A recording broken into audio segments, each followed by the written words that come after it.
अस्सलाम वालेकुम वरहमतुल्लाहि वबरकातुहू जी। इस वक्त डी चौक रावला कोट में हम मौजूद हैं। 27, 28, 29 और 30 आज हमें तकरीबन कोई तीसरा चौथा दिन है यहाँ पे बैठे हुए। लॉन्ग मार्च की कॉल हमारी जारी और सारी है, लेकिन जो फोर्सेस की बर्बरियत है, जो फोर्सेस का जुल्म है, जो टारगेट किलिंग है, वो यहाँ पे जारी और सारी है। मुख्तलिफ बिल्डिंग्स में वो मौजूद हैं। जैसे ही कोई हमारे निहत्ते शहरी आगे जाते हैं तो उनकी गोली का निशाना बन जाते हैं। और कल की डेट में जितने भी भाई हमारे शहीद हुए, मैक्सिमम को सर पे गोलियां, हेडशॉट जिसको बोलते हैं। हमने तो ये भाई साहब गेम्स में इन जगहों पे ये चीजें देखी थी, हमें नहीं पता था कि ये जालिम हमारे साथ ऐसा कुछ करेंगे। एक तरफ अवाम सफेद झंडे बुलंद किए यहाँ पे खड़े हैं कि हमें रास्ता दिया जाए, हम अपने शहर में जाएं, और दूसरी तरफ से इनकी जुल्म और बर्बरियत उसी तरह जारी और सारी है अवाम के ऊपर।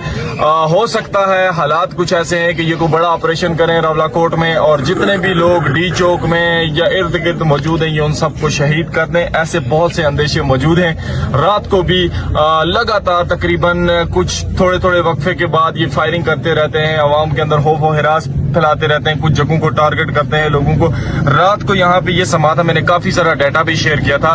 वो समा ये था कि यहाँ पे अगर आप मोबाइल की लाइट ऑन करते थे तो वहां पे आके गोली लगती थी। तो इसको टारगेट किलिंग ही है, हम कह सकते हैं कि ये टारगेट करके लोगों को शहीद कर रहे हैं, मार रहे हैं। दूसरी तरफ अगर देखा जाए तो पाकिस्तान का झूठा मीडिया वही प्रोपेगेंडे कर रहा है, वही फ्रॉड कर रहा है।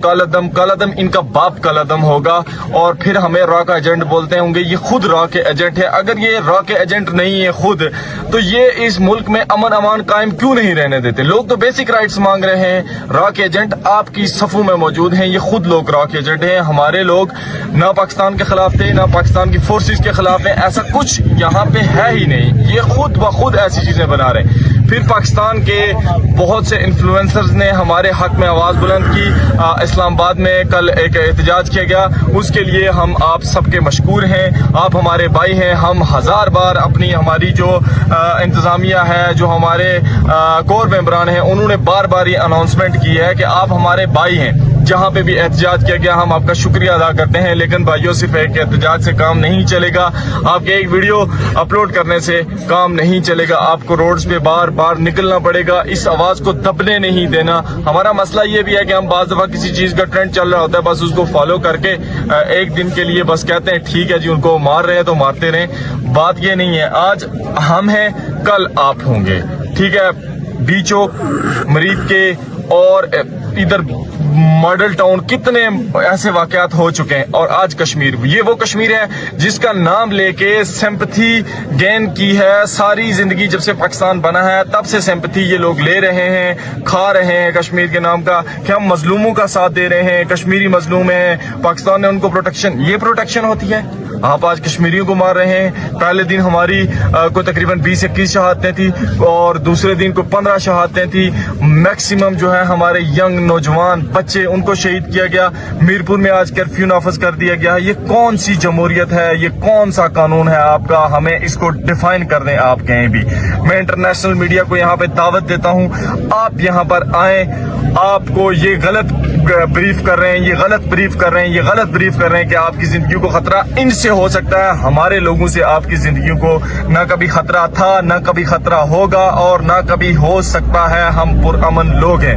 انٹرنیشنل میڈیا یہاں پہ آئے اور ان سب چیزوں کو کور کرے، دیکھے کہ اسلحہ کس کے پاس ہے، کون لوگوں کو شوٹ کر رہا ہے، یہ سب چیزیں دکھائے اور پوری دنیا کو دکھائے تاکہ ان کے کالے کرتوت پوری دنیا کو سمجھ لگ سکے۔ بہرحال ہم پھر بھی یہ کہیں گے کہ کوئی مسئلہ نہیں ہے، آپ ہمارا آخری بچہ بھی شہید کر دیں گے تو اس دھرتی پہ گرا ہوا ہمارا خون واپس سے جو اس سے اناج اگے گا اس سے بولے گا کہ ہمیں ہمارے حقوق دو، ہمیں ہمارے حقوق دو۔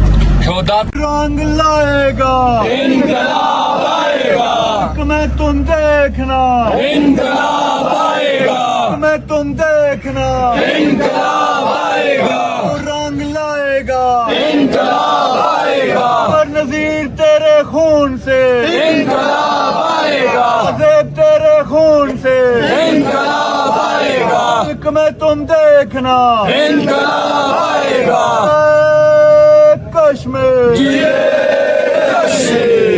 نعرہ نعرہ نعرہ کشمیر، نعرہ نعرہ نعرہ کشمیر، نعرہ نعرہ نعرہ کشمیر، نعرہ نعرہ نعرہ کشمیر۔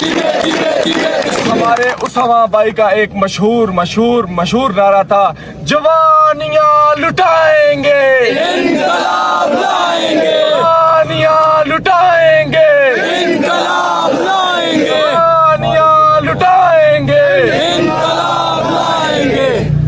السلام علیکم ورحمۃ اللہ وبرکاتہ جی، اس وقت ڈی چوک راولہ کوٹ میں ہم موجود ہیں۔ 27، 28، 29 اور 30 آج ہمیں تقریباً کوئی تیسرا چوتھا دن ہے یہاں پہ بیٹھے ہوئے۔ لانگ مارچ کی کال ہماری جاری و ساری ہے، لیکن جو فورسز کی بربریت ہے، جو فورسز کا ظلم ہے، جو ٹارگٹ کلنگ ہے، وہ یہاں پہ جاری و ساری ہے۔ مختلف بلڈنگز میں وہ موجود ہیں، جیسے ہی کوئی ہمارے نہتے شہری آگے جاتے ہیں تو ان کی گولی کا نشانہ بن جاتے ہیں۔ اور کل کی ڈیٹ میں جتنے بھی بھائی ہمارے شہید ہوئے، میکسیمم کو سر پہ گولیاں، ہیڈ شاٹ جس کو بولتے ہیں۔ ہم نے تو یہ بھائی صاحب گیمز میں ان جگہوں پہ یہ چیزیں دیکھی تھی، ہمیں نہیں پتا تھا کہ یہ ظالم ہمارے ساتھ ایسا کچھ کریں گے۔ ایک طرف عوام سفید جھنڈے بلند کیے یہاں پہ کھڑے ہیں کہ ہمیں راستہ دیا جائے، ہم اپنے شہر میں جائیں، اور دوسری طرف سے ان کی ظلم اور بربریت اسی طرح جاری و ساری ہے عوام کے اوپر۔ ہو سکتا ہے حالات کچھ ایسے ہیں کہ یہ کوئی بڑا آپریشن کریں راولہ کوٹ میں، اور جتنے بھی لوگ ڈی چوک میں یا ارد گرد موجود ہیں یہ ان سب کو شہید کر دیں۔ ایسے بہت سے اندیشے موجود ہیں۔ رات کو بھی لگاتار تقریباً کچھ تھوڑے وقفے کے بعد یہ فائرنگ کرتے رہتے ہیں، عوام کے اندر خوف و ہراس پھیلاتے رہتے ہیں، کچھ جگہوں کو ٹارگٹ کرتے ہیں لوگوں کو۔ رات کو یہاں پہ یہ سما تھا، میں نے کافی سارا ڈیٹا بھی شیئر کیا تھا۔ وہ سما یہ تھا کہ یہاں پہ اگر آپ موبائل کی لائٹ آن کرتے تھے تو وہاں پہ آ کے گولی لگتی تھی، تو اس کو ٹارگٹ کلنگ ہی ہے، ہم کہہ سکتے ہیں کہ یہ ٹارگٹ کر کے لوگوں کو شہید کر رہے ہیں، مار رہے ہیں۔ دوسری طرف اگر دیکھا جائے تو پاکستان کا جھوٹا میڈیا وہی پروپیگنڈے کر رہا ہے، وہی فراڈ کر رہا ہے۔ کالا دم